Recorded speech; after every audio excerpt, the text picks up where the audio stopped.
So I'm Tammy Reed Walker. I'm a counselor with FCSS. This is the Suicide Grief Survivor series. We are currently on touchstone number 5, and we have not been doing these touchstones in order.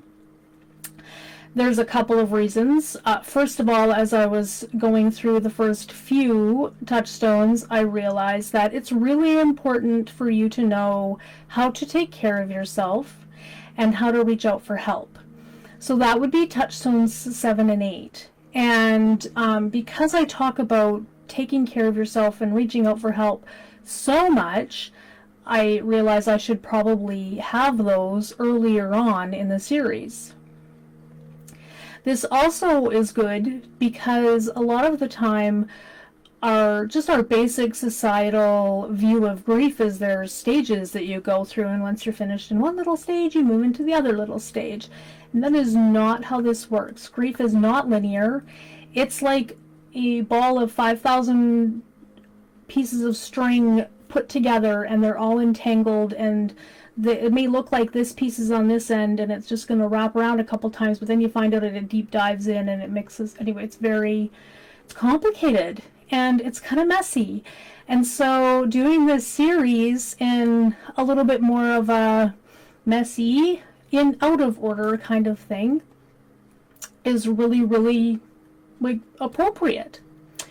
The other thing is, when we're talking about grief, a lot of people we just kind of grow up with this perception that you're born, you grow up, you eventually get old, and then you pass away. Or maybe you get sick and then you pass away. There's like an order to how life and death works. And suicide is very out of order. It's unexpected a lot of the time.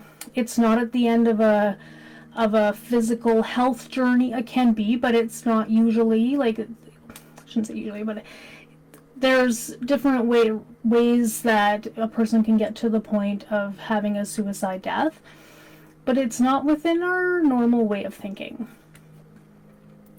So it's out of order. So this is out of order, and so is that. Today, we're actually talking about how you're not crazy. Grief, especially suicide loss grief, may feel like you're going crazy. I'm not prescribing that. Please don't let anybody prescribe your feelings to you. Just be aware that it can be something that you might experience, and we're going to talk about the ways that comes out. Suicide, death, any kind of grief is an unusual circumstance for people. It's not our normal everyday life. When it happens, it becomes our normal everyday life for quite a while, and then it integrates into our normal everyday life. But it's not. It's unusual things happen to you.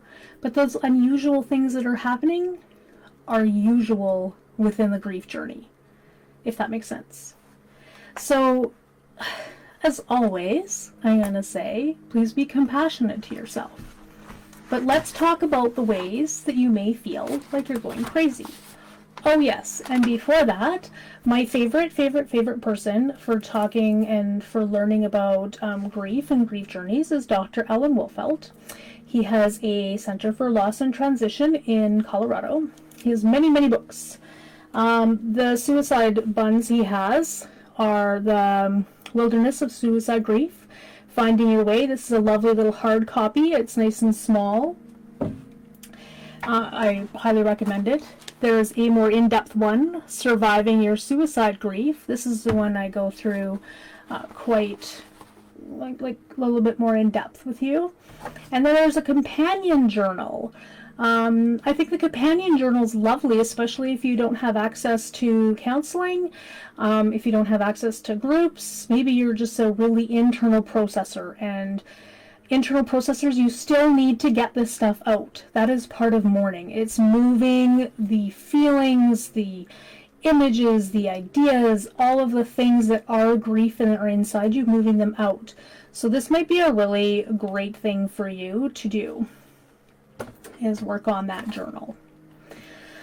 Okay, let's recognize that you're not crazy.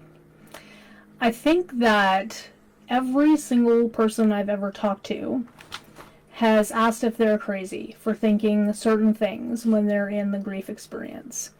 And it's understandable because, as I said, you're going to think and feel and express things that you didn't know you were capable of, that you would never have imagined ever thinking about.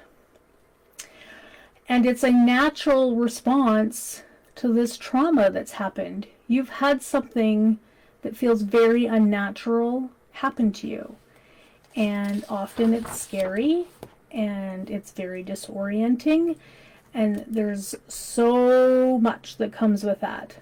And our brains have to process that. So it's learning how to get through that. One of the things that you might find yourself needing to do is talk about it over and over and over again. It might feel like a compulsion, but that's because our brains take a long time to integrate this kind of a traumatic, giant, life-shifting event into our beings. So the event just happens like that. But then your brain has to catch up. And it has to work at rewiring so much. It's so intense. So please keep telling your story, writing your story down, talking to compassionate people about that. In grief groups, that's what happens, is people share their story with other compassionate human beings. And it really, really helps process and integrate. Because every time you tell a story, there's something different. There's something else that comes up. It's like, I never thought of that part, or this, I never thought of it this way. So it's very important. We will talk more later in this hour. I don't know how long we're going to go, but in this time about telling and retelling your story. You are not crazy. You are so not crazy. So here's some things that might make you feel like you're crazy. Sudden changes of mood. So you may be ticking along just fine during the day. Things are going good, and all of a sudden on the drive home, you see there's a change in the lighting from the sun going down or some coming up or something, and all of a sudden you're just overcome with these huge emotions. And it seems really dramatic, and it is. It's a emotional and spiritual roller coaster. There's so many times your brain will be working on something and you have no idea, and then a song will just be like out of nowhere. It'll just hit you again. It's not you going crazy. It's you processing it. It's you remembering. It's you integrating it. Lots of times people are like, time heals all wounds. And time doesn't heal it. Experiencing the emotions, going through this, that's what works on integrating this loss into your life. It is big. And it's not linear. So if you're having a mood, it's gonna change. Even when things are just going along normally, we have different shifts in our mood. You might get up one morning and you're like, oh, I feel fantastic, I had the best sleep. And then somebody at work does something, or somebody spills the last of the milk and nobody else gets to have breakfast that morning, or you have to shift your gear and figure out something else for everybody to eat. All of these things can shift your mood. And so when your emotions are kind of up to here, it makes sense that something small, I say small, can shift that. And you're just kind of roller coastering. Have hope. Hope is an expectation of good to come. So keep having hope. I read somewhere, and it's stuck in my brain. I wish I was one of those people that could remember references.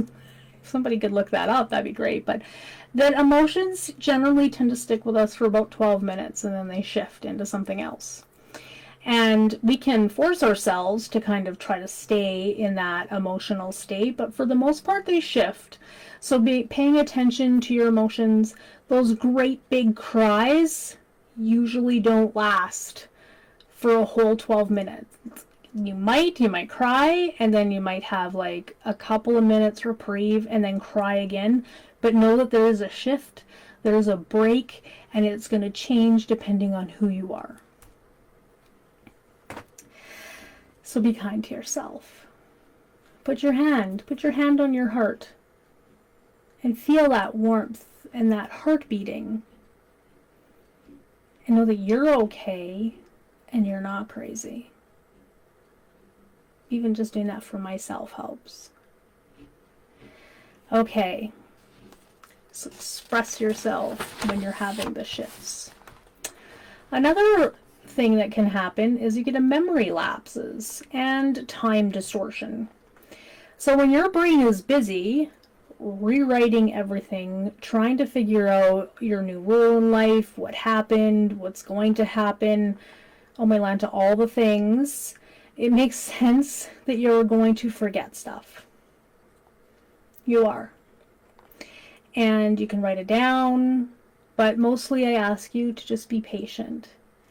And if it's important, try to set reminders and write in what the reminders are. Personally, even just in my everyday life, I was feeling a little overwhelmed last week, and I blocked out all of these times where I have to do things, and I forgot to write in what I'm supposed to do during those times that I blocked out. So then I've spent yesterday I was trying to figure out, well, what am I supposed to be doing during these times that I blocked out? So try to be specific and write it down. And then if you have somebody that's close to you that maybe is not experiencing the same thing, they can support you in reminding you on those things that you're forgetting. You also might feel like you're forgetting details about the person that has died or memories, and breathe. Breathe. They're not gone. They're kind of lost in the shuffle right now in your brain, but they're not gone. They will come up again. Breathe. Your brain is so busy. And time distortion. Even now, in the time of COVID-19, everyone's talking everyone around me anyway is talking about how, oh my gosh, it's like already November, halfway through November. Where did the last 7, 8, 9, 10 months, a year go? Why does it feel like it was 10 years ago what happened last year? It's distorted because our brains are just constantly trying to catch up. They're constantly trying to rewrite what our future and our past look like. It's a lot. And so if you are experiencing the loss of a loved one through suicide, it's a lot more. So again, be kind to yourself. It may feel like you're losing time. You're just working on healing. It is different for you. You aren't crazy.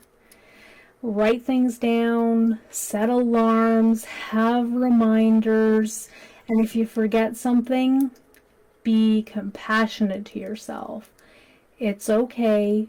I can reschedule this. I can redo this. It's okay. Be kind. So here's a big word. I've never heard of it before. It's called polyphasic behavior and thinking challenges.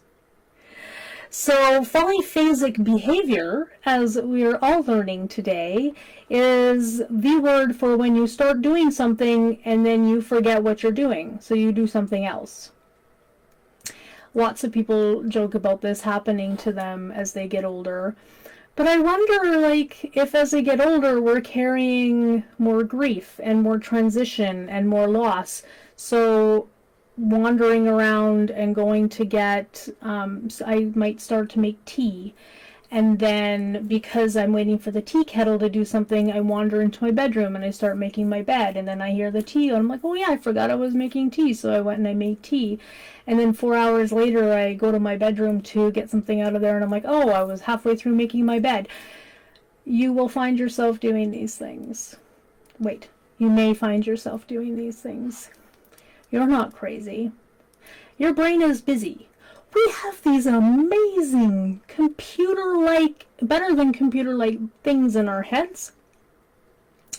But they also do get bogged down because we are human and we have emotions. So be kind to yourself. Be kind.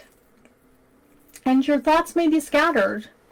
I have spoken with lots of people and they'll be like, blah, blah, blah, blah, blah, telling me a thing, and then all of a sudden they're like, I totally can't even remember what I was talking about. And the great thing about talking about that kind of stuff with somebody who is trained to listen and pay attention is I can be like, you were saying this and this and this and this, and often that will trigger the thought process that they had going on. You are not crazy. It is very normal. Imagine that there's like 10 people with really cool stories or important things to tell you, and they all have to like filter out of your mouth, and they're all crowding in, and one like kind of pushes one out of the way, and then halfway through their story, it's kind of like that going on in there. And it's not crazy. It's just there's so much importance to your story, to your learning, to your experiences in this loss, that it sometimes feels scattered. And you're like, I can't even stay focused. And that's okay. If you're experiencing that, breathe, take care of yourself, and either feel like you need to go inside and rest for a while, or you need to talk to somebody and help get it out. And it's really nice to find somebody who isn't correcting you on your timelines or the details, because your brain is trying to go through that. Grief does not make it so that you have this super sharp memory of exactly the timeline of how things go. And a lot of people feel really upset because they're like, normally I'm sharp as a tack and I know exactly how things are going. Nope. Your time could be messed up. Your memory could be messed up. All of these thoughts can be jumbled. It's like somebody threw a giant, huge puzzle on the table without a picture of what it's supposed to look like in the end, and you're trying to match it up. Be kind to yourself. Psychic numbing, disassociation, and disconnecting. So psychic numbing is just like numbing yourself from your feelings. And it's kind of works like putting a band-aid over a wound. So it's just kind of protecting from all of the stuff on the outside. The thing is that's good temporarily, but after a while you kind of have to take the band-aid off and expose it a bit to some air. Still trying to keep it clean, but there's a lot of work to be done. So at first it can be important, and even sometimes like in really intense times of the year where there might be an anniversary or a celebration or something, you might find yourself doing a little bit of that psychic numbing. This isn't numbing using a substance or anything like that. It's just, you're just kind of disconnected from those feelings. And that's okay for a brief time. Then start journaling, start talking, get back into your process. Don't stay there, even if it may feel good. If you're psychically numbing out one feeling, you're going to psychically numb out all of the feelings, and you're going to be like, I just don't even feel like a person anymore. I feel like a ghost. I have nothing going on. Disassociation, Dr. Ellen Wolfelt calls a close cousin to psychic numbing. And that's where your emotions are split off from your thoughts. So you're detached from your feelings. So it's not like you're just not feeling them. You're just like, oh, look, that's happening over there. And I'm thinking this over here. And you're just not even like attached to yourself. So you might be questioning your reality. And again, it's survival oriented, not a place to stick around in though. We are not designed for that. It's really hard to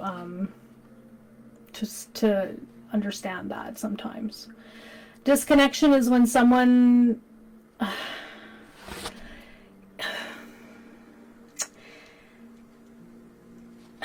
you're disconnected from the suicide, or you're disconnected from like those happy feelings or those happy memories because you're so hurt. When someone dies because they're old, or they die in an accident, or they die from an illness, it's easier to access happy memories because it's different than if you feel like somebody chose to not be with you. And you're just focused on the fact that in your mind they chose to just not be with you. And it's hard because we can talk about that they were in so much pain, that they just couldn't be here, and they were hopeless and helpless and felt worthless. But to you, they were worth something, and there was hope, and there was all of the things that they could have needed. And so it can feel like they just left you. And so accessing those happy memories might just make you angry, or it just might make you sad, so you try not to go there. Talk to somebody about those. Be with that. And eventually you will start to be able to access those happy memories again. They're part of the whole experience of loving that person. And they're part of the experience of continuing on the relationship with them, even though they're not physically here. Dr. Ellen Wilfeld often says, death ends a life, not a relationship. It doesn't matter what kind of death it is. The relationship, you still have the ability to carry it on. I'll read The Survivor Speaks. At first, and for longer than I would have liked, I could not remember any of the times of joys and happiness with Larry. But slowly these times have come back to me, and I'm so very thankful.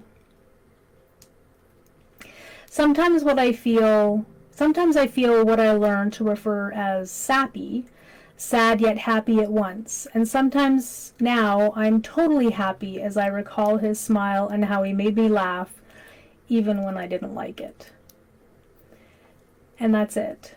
It's a transition, and it's learning again how to have that relationship, and remember that all of the experiences that you had with that person did not end, cannot end, wasn't a waste of time because of the one moment. Yeah. Self-focus or feeling selfish. Lots of times early in your grief, you might not be able to be as conscious of other people's experiences or emotions or needs as you used to be.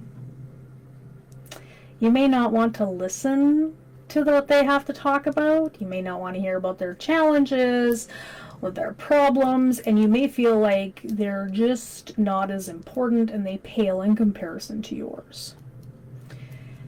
And that's okay. Take time to attend to your needs. You have been impacted.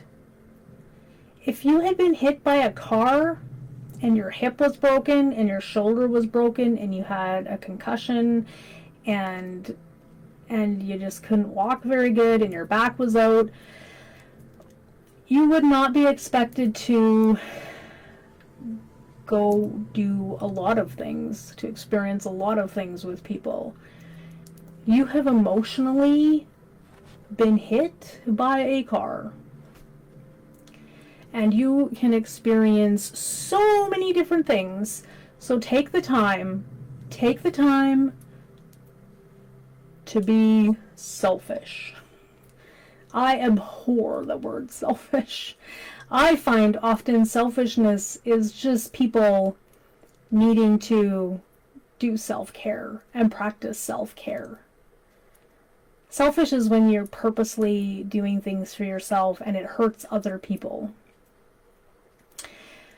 I don't think that being kind and telling somebody I don't have the capacity right now to be the supportive friend that I normally am, please give me some time, I don't think that's mean.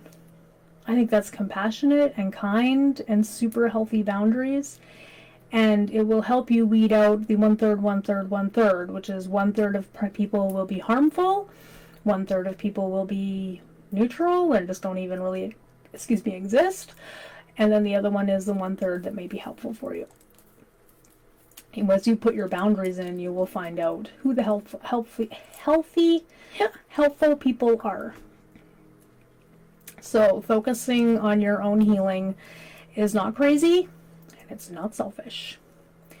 Because if you were in a really awesome, wonderful state and somebody came to you and they were hurting, you would be able to help them. But you are not in that optimal state. So be kind to yourself. Oh, thank you, Matt. Yes, selfish versus self-aware. So you might find yourself feeling like you're turning inward, and that is often a really big part of grief work. You have your own experiences and emotions and things that you're sifting through and experiencing, and some people need to pay attention to that before they can move them out again.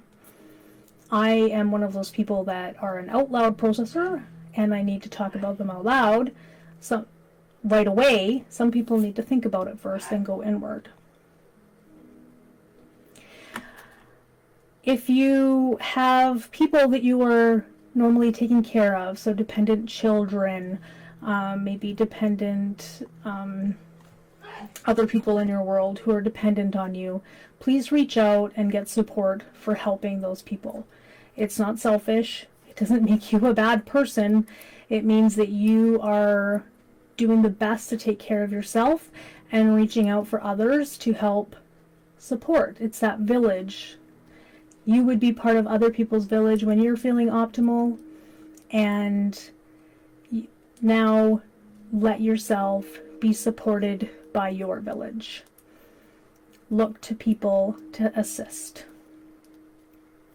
I've heard about that lots this summer, and it's beautiful to see more and more people, at least ones that I've been talking to, really reaching out with those connections and using them. It's really, it really warms my heart. So don't let people take away your grief by telling you to focus, by telling you to get over it. Take your time and avoid those people. They're that 1/3 that might not be yours at the moment.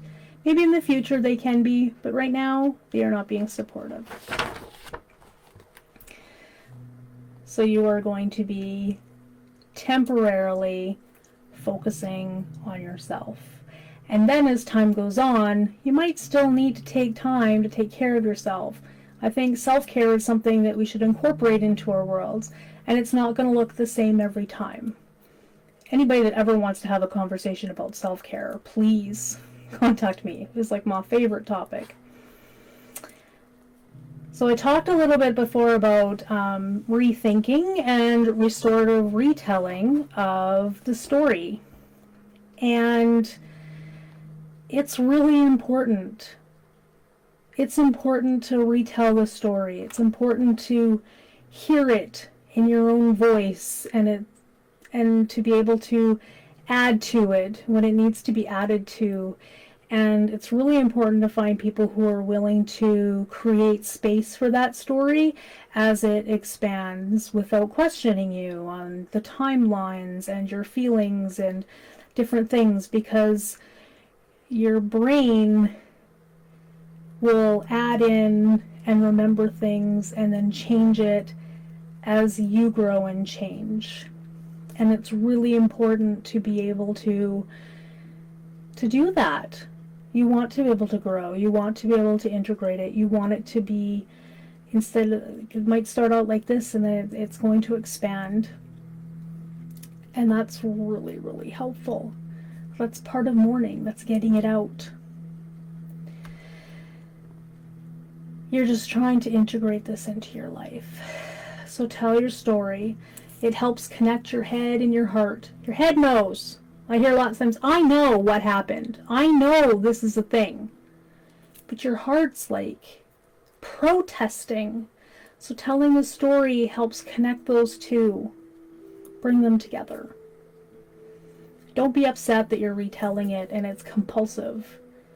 Look for the people and the places where that is okay. The more we realize that in our society, oh, the more beautiful it will be. People in the old days, at least in, more like last couple hundred years for sure, they would wear black, at least in my culture, when they were mourning. And so they were black for at least a year. And the thing about that is, people could see automatically that you had lost somebody, and then it would open up a space for them to be kind to you. And if they had the capacity themselves to be able to ask you, well, what happened? Who did you lose? Tell me about it. And it would just create an opening and a space for people to be able to do that mourning work. Now you can't tell. There's like everybody wears black all the time, but you can't tell when you're walking through a store and somebody budges in front of you and you're like, jerk. You can't tell that that person might have just lost somebody. Or maybe they lost somebody a couple years ago, but they just saw someone who did something that reminded them of that person, and their brain just kind of went into that chaos. They had a grief burst, and they didn't even see you standing there, and it had nothing to do with them being a jerk. We can't see that. So be kind, and really be kind to yourself. So tell your story. Find places to tell your story. And if you come across people who are like, don't obsess about it, don't talk about it anymore, avoid them. I do have a small caveat. There is the pain and the natural retelling of the story, and then there is suffering. And you do not need to suffer needlessly. And it would be good if you feel like there is more suffering, or you don't have somebody healthy to talk with about that, to find somebody to talk about it with. It can hurt to talk about the death, and I'm so sorry. I also know that feeling the hurt and moving it out through talking about it is the way to get through it. You can't numb it forever. Find safe people. You are worth it. Powerlessness and helplessness. So when something catastrophic comes into your life that you have no control over, it is really normal to say, what am I going to do? I don't even know what to do. I don't have any control. And I have no power to prevent it. And you will very likely finding yourself wishing you would have the power to prevent it. You might find yourself going back through the timeline and, well, if I had done this, and if I had done that, and if only. And this is normal. you aren't crazy. Of course, you would have done anything you could to change this. Of course you would.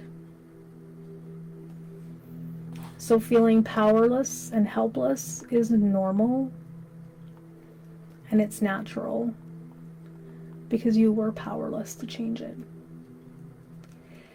And you were helpless. And oh, we don't like that feeling. But it's okay. It's okay. You aren't crazy. You're human. So you might feel a loss of energy and the lethargy of grief. So experiencing trauma of grief is very physically demanding. Like I said, your brain is just doing so much work.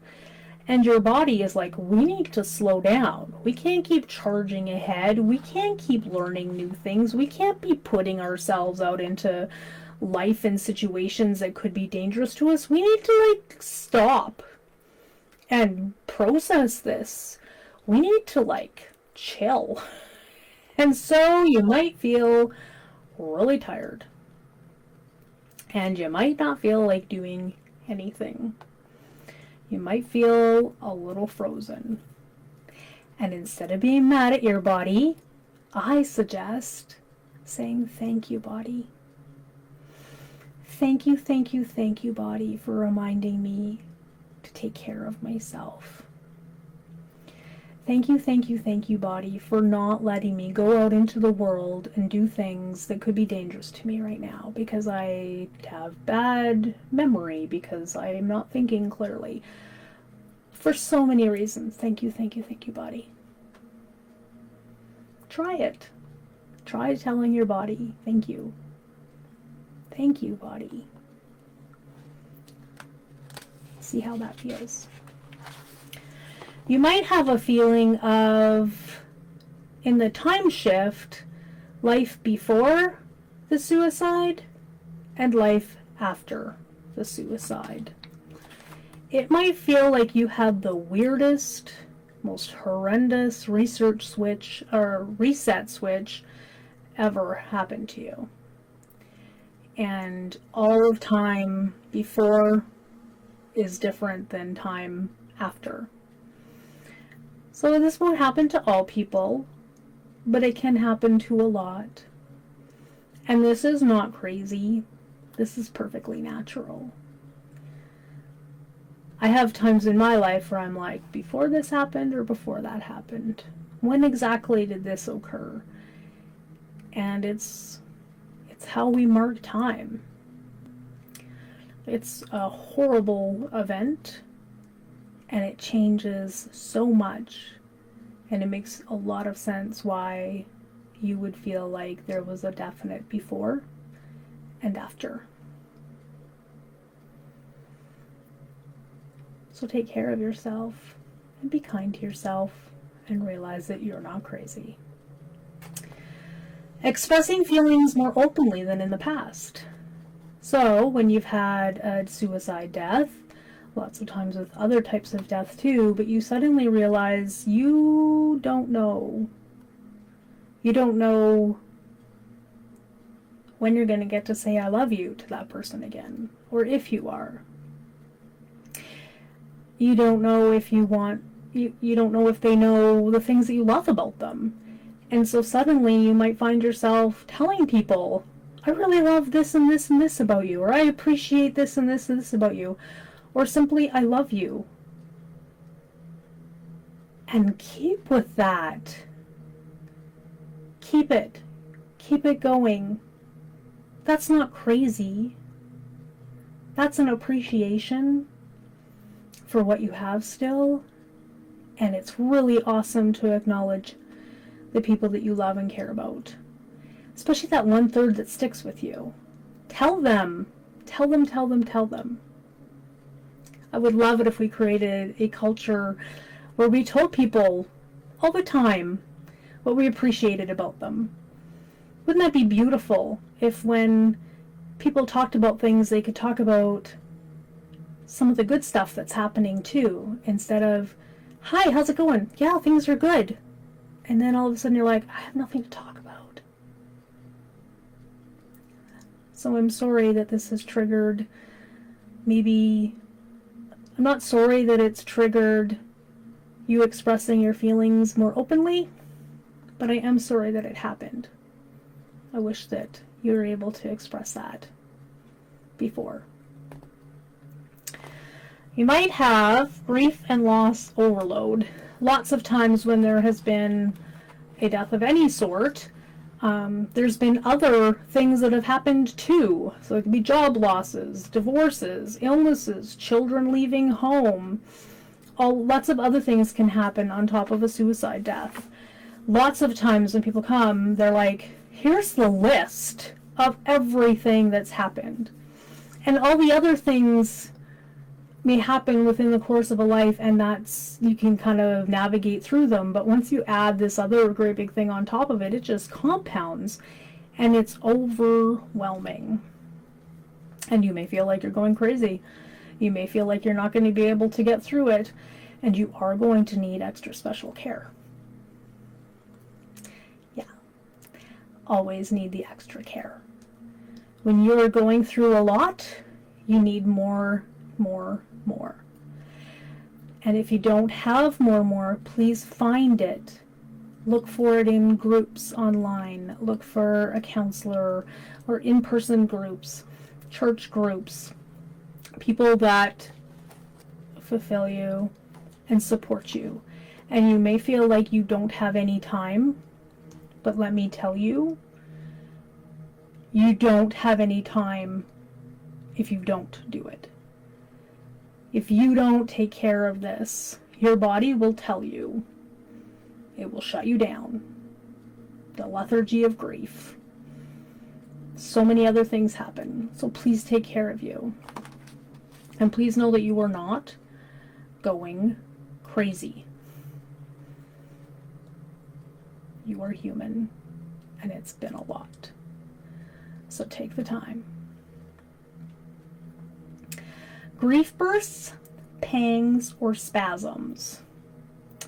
So you could have a sudden, sharp experience that could be all of a sudden you're anxious or you're sad or pain, like physical, actual pain. Some people call them grief attacks because they attack you without warning. I call them bursts because they kind of explode inside of you. These are natural. I've talked before about how we grieve in doses, and so sometimes the dose just shows up and you're like, oh, there it is. You are not crazy. These are what happens. When you're going through grief and mourning, it's not just a steady, painful situation. It's that roller coaster that we've talked about, and it comes in bursts. I have spoken to people, and it feels like it's a big long burst sometimes near the beginning, and then later on as time goes on, they'll be going about their life and all of a sudden they'll get hit by this really intense burst and they'll be like, it feels exactly like it did at the beginning. Yes, it does. You'll probably notice though that feeling is for a shorter duration of time. And if it isn't after quite some time, please get some assistance. Please, please, please, please, please. It should soften over time. And not like a couple of weeks' time. I'm talking quite a bit of time. Early grief, as talked by another favorite person that I love, Megan Devine, is, like she says often, a minimum of 2 years is early grief. So, the grief bursts, pains, and spasms will come. I've had losses that are 10 years old, and I still get those pangs and those grief bursts. And I cry. And now I just thank that person. Like, thank you for reminding me of you, and I miss you. Crying and sobbing. I, again, speak to so many people. I never cry. I don't even know what's wrong with me. All I'm doing is crying. And Tanny, it's uncontrollable. I just sob. And yes, it's uncontrollable. And no, you're not crazy. Your body is getting it out. Sobbing and wailing in lots of cultures is understood and accepted, and lots of times in our culture it's like, that person's losing control, what's wrong with them, I can't believe they did that. Oh, please be kind to yourself. Please know this is massive change that's going on within you. It is not over dramatic. Is it out of control? Yes. Yes, it is. And what happened to you was out of your control. And sometimes our bodies do things that are not within our control because we need to move them out. I'm getting a little gross here, but I don't know if any of you have just randomly or been sick and you vomited. Can you control that? No. Your body needs to move something out of you. And that sobbing and that wailing, that is your body needing to move that out of you. So be kind. Be so kind to yourself. And I again suggest, thank your body. Thank you, body. Thank you for knowing what I need. Thank you for moving this out of me. Thank you. Thank you for taking over control and letting me move this out. Thank you. Even just saying that right now, it feels right. So try it. Thank your body. It's got your best interest. It wants to survive. Another thing you might experience is something called borrowed tears, which is also something like that I had an awareness of, but I had no language for. So it's always lovely to learn new language, to explain what we're doing or what's going on.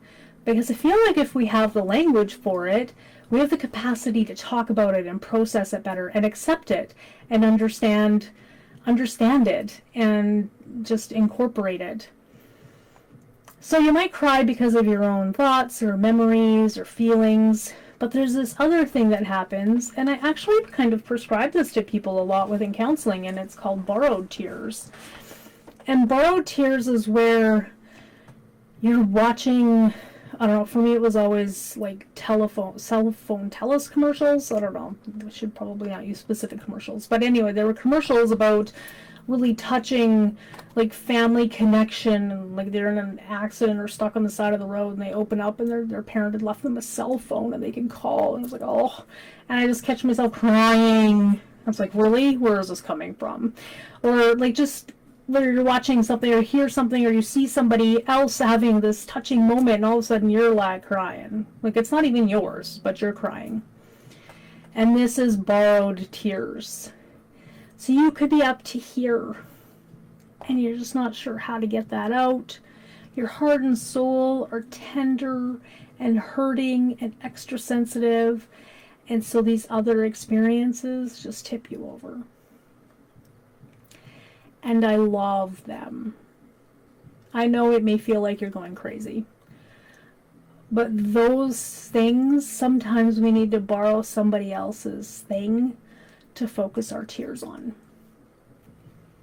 Like, I often tell people, click in your favorite sad movie, or ask your friends, what's the saddest movie?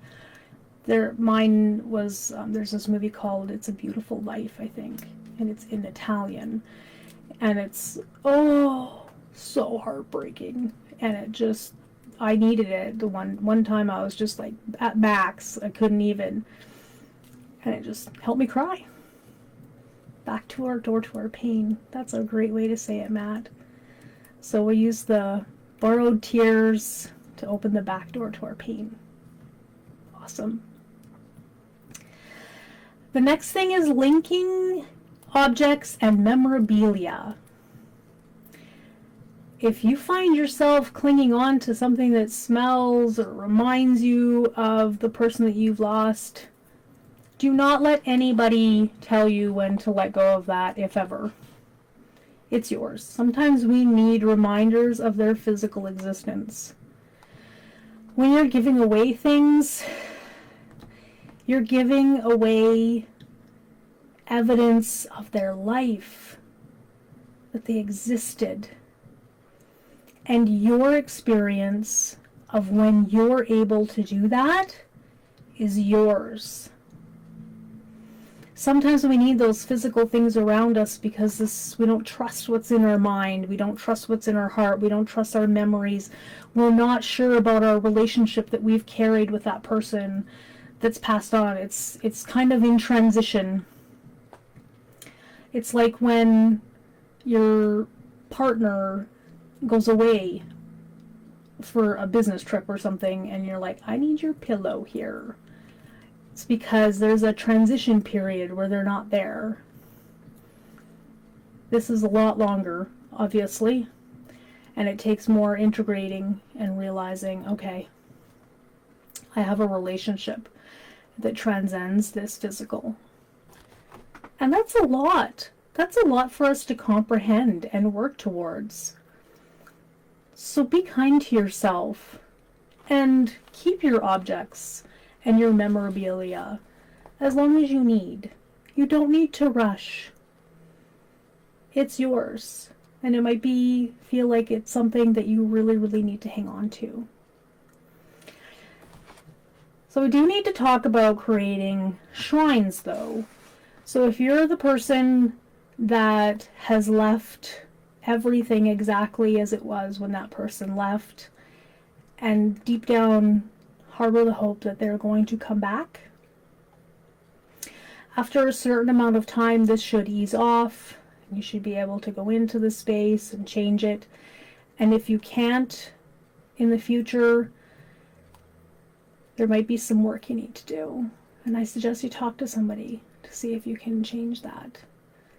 I remember specifically a few years ago, somebody I knew had a neighbor, and he had lost his spouse, and his house was exactly the same as it was 10 years before when she had died.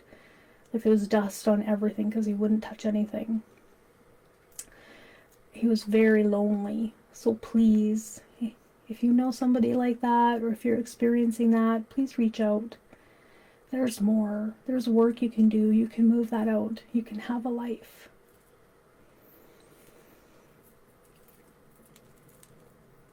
Take care of yourself.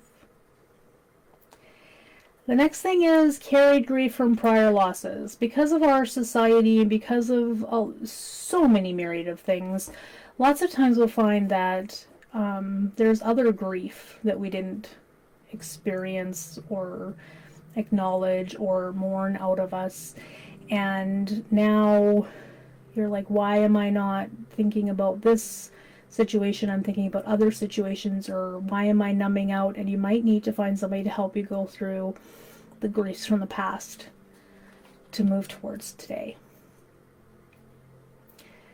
So that's catch up grief. And if you're experiencing generalized anxiety, panic attacks, and depression, that could be a sign that you need to move backwards even further than this grief and check out the other ones, the other losses that you've had. You may have suicidal thoughts. And again, that is common. It's quite natural. People want to end their pain. And you're not crazy. You might think, oh my gosh, how could I even think this when the person that I care about has died from suicide, and I see all of the fallout? Why am I thinking about this? You're thinking about it because it's been open to you and you're in pain. If it moves to making plans and towards taking action of actually taking your life, that is not a healthy response, and that is not a normal response. You may feel like you just wish you didn't have to wake up tomorrow and keep dealing with this, that's a more normal response. But if you're taking on a plan and a structure and your vision is getting narrower and narrower so you can't see if there is an option for you, please reach out for some help.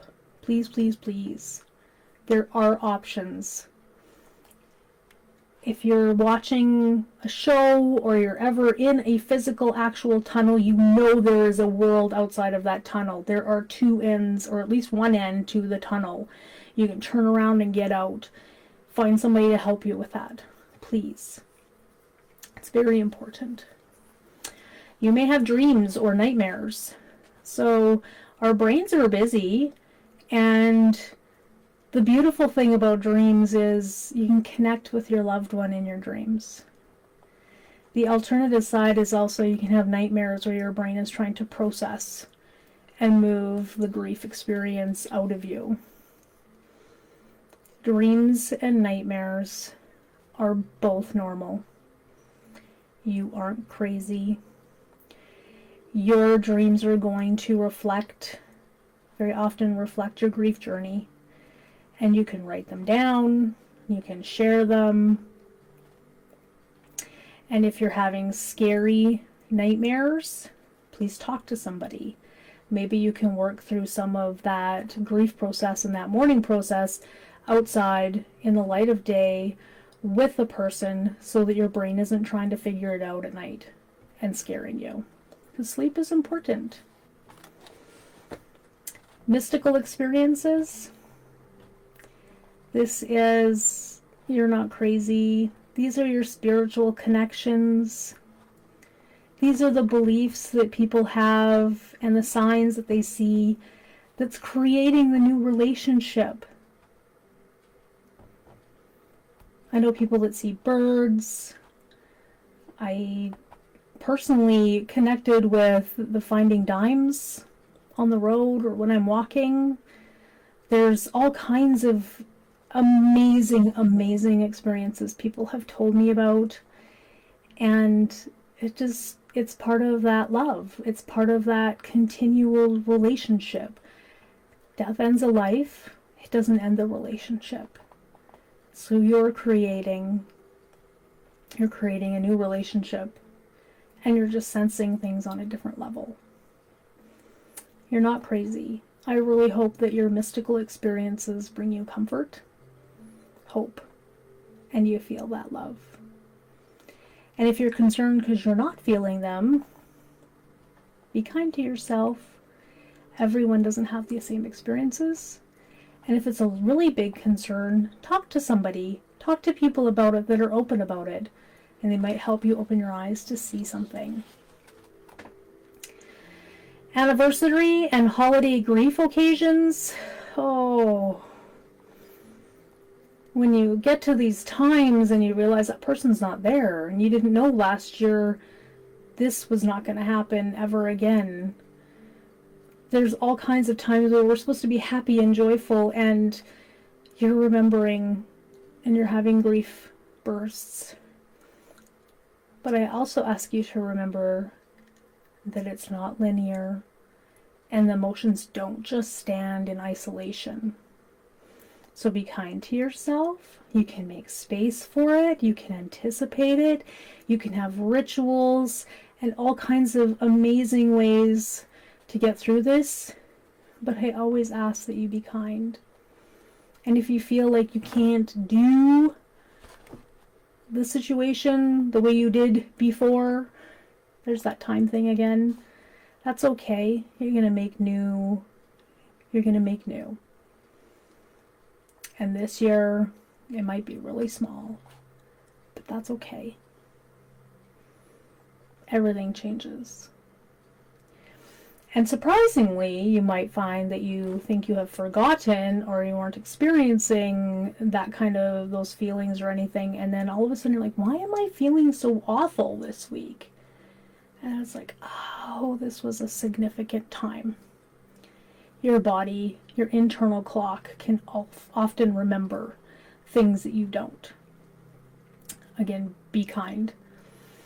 I found specifically booking vacation time during certain times can be really helpful if you find after a few years you're like, this week is always really hard for me. Then please take extra time to take care of yourself and find ways to alleviate your outside world stress so that you can tend to yourself and tend to your experience. There's a list here, and we're almost done. Thanks for being patient after the technological difficulties, and we're going way over. There's a list of ritual stimulated reactions, seasonal reactions, music stimulated reactions, and age correspondence reactions.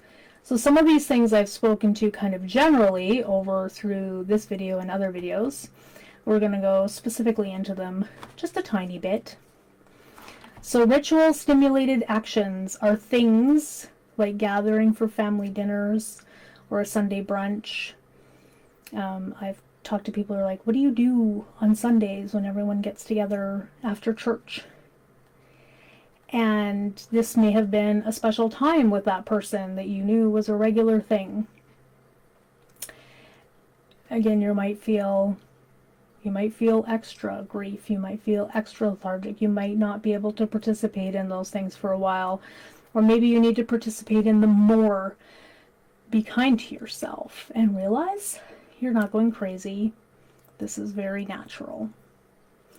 Seasonal reactions. So a lot of people can react to the state of the season. Oh, this is the season where my mom died, and all of the summer was so hard, and so every summer it like kind of comes back to you. And it's take time to slow down in that season. Realize that is not a season to ramp up and create things and do lots of things. It can often be a season of more self-reflection, and maybe you're the kind of person that needs to connect more with people, or you need to find yourself ways to have a little bit more fun. Whatever works for you, be kind to yourself and remember it's unique for you. Music stimulated grief. Music is amazing for human beings. It's and animals and plants, but for us it really stimulates a lot of memories and connections. I know sometimes I can tell when loved ones are listening to certain music, like, so you've been thinking about so and so, because that was the music that they connected to that person. And then that gives them an opportunity to feel and experience and connect with that person in their memories. And age correspondence reactions. So if somebody that you loved or your parent or anybody died at a certain age and suddenly you're at that age, that can cause a reaction because now you're living past what they did, and they aren't older than you and wiser than you anymore in your mind. It can really change things. So please remember, you're not crazy. You're mourning, and it may feel like you're crazy, but you're not. You're going through something very, very individual to you. Everyone grieves and everyone mourns. Hopefully they mourn. Everyone's going to do it a little bit differently. So be kind to yourself. Don't let anybody tell you how to do it. Not even me. Just be aware of the different experiences that you could have, that you may have. And when you do have them, be kind to yourself. I thank you very much for watching this. This was touchstone number 5. So that means I still have number 6 and I think there's 10. So number 10, 6 and 10 are left. Wait, maybe 9 and 10. 6, 9, and 10. So I'll see you next week, probably for number 6. Until then, be kind, put your hand on your heart, and thank your body. Your body is working really hard. And sometimes it does stuff you're not going to like. But remember, it's got your best interest at heart. So thank you.